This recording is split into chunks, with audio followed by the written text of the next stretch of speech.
All right, welcome to this explainer. Today, we're unpacking the actual under-the-hood mechanics of artificial intelligence.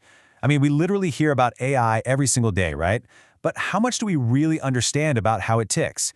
We're going to look at its totally surprising history, its real capabilities, and, well, what the future actually holds for humanity. So let's just dive right in and separate the facts from the sci-fi. But before we get into the heavy details, I want you to ponder a deeply provocative question. What exactly will machines do when they've consumed all available human data? Now, I know, that sounds exactly like the plot of some sci-fi movie.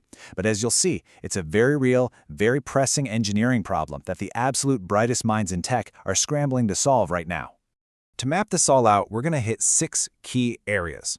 We've got surprising origins, how machines learn, the AGI future, real AI dangers, India and the data game, and finally, the ultimate question.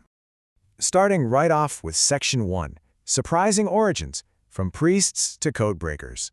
So the foundational logic of AI didn't actually start in Silicon Valley. Nope, it started way back in the 1700s with an English priest named Thomas Bayes. He realized you could predict future events just by updating your knowledge based on new evidence. And wow, that is literally the bedrock of machine learning today. Fast forward to the 1940s during World War II.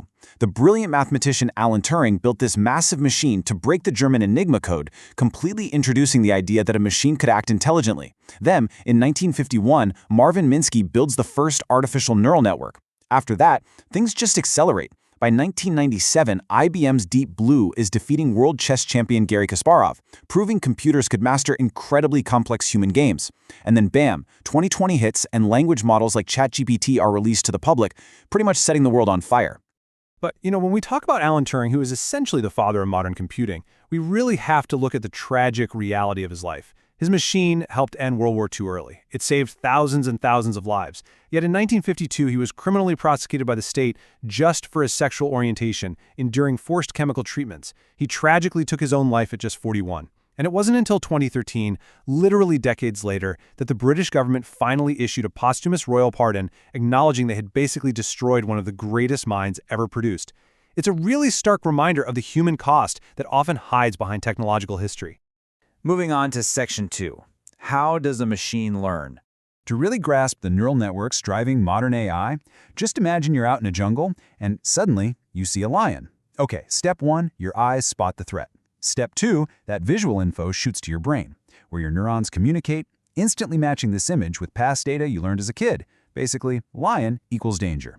Step 3, your brain fires a signal to your leg muscles to run. Well, an artificial neural network does the exact same thing. It takes in data, passes it through connected nodes that act just like digital neurons, matches it against its training, and boom, it outputs a decision. It learns entirely through trial, error, and a whole lot of repetition. So here is the absolutely crucial point. When you use a chatbot, it is not thinking like a human. I repeat, ChatGPT does not actually know what words mean. Instead, it's just predicting the next word in a sequence. If I say, the sky is, a language model simply calculates that the statistically most probable next word is blue. It's observing these massive, massive patterns in its training data to string together sequences that look incredibly intelligent. But beneath the hood, it is just highly advanced pattern recognition. It's not genuine comprehension. That brings us to Section 3, AGI, the future of AI. To understand why true AGI, artificial general intelligence, doesn't exist quite yet, just think about this number. 86 billion. That is the estimated number of neurons in the human brain, all connected by trillions of synapses, operating as this mind-bogglingly complex chemical and electrical hybrid system. The truth is, we don't even fully understand the exact algorithm of human consciousness or how our own brains work. And if we don't understand our own minds, well, perfectly replicating that processing power artificially is a monumental, maybe even near impossible task for the time being. The huge barrier we're facing right now is context. See, human decision-making isn't just about pure logic. It's heavily bound by emotion, ethics, culture, and, just plain old common sense. AI, on the flip side, operates on pure logic and pattern recognition. It totally lacks context. Imagine you have an AI bodyguard. If you get frustrated with a buddy and jokingly say, I'm gonna kill you," a human instantly knows it's a joke. But an AI, lacking common sense and relying entirely on strict logic, it might take that threat literally and actually act on it. Without emotions and context, AI can clearly be terribly dangerous. And that leads right into Section 4, the real dangers of AI. Even without AGI, there are some pretty terrifying potential misuses right now. Just think about deepfakes and misinformation. Imagine a perfectly rendered, completely fake video of a world leader declaring nuclear war, and it just goes viral on social media. The truth takes time to explain, but a lie like that, it spreads like wildfire. Then you've got the risk of bioweapon generation. An AI designed to map proteins to cure diseases could easily be inverted by a bad actor to synthesize devastating new toxins. Plus, nation-states are already actively training AI for automated hacking and cyber warfare. The stakes are incredibly high. But you know what's really terrifying? How close to home this danger actually hits. AI systems already have immense, almost unbelievable access to our personal lives.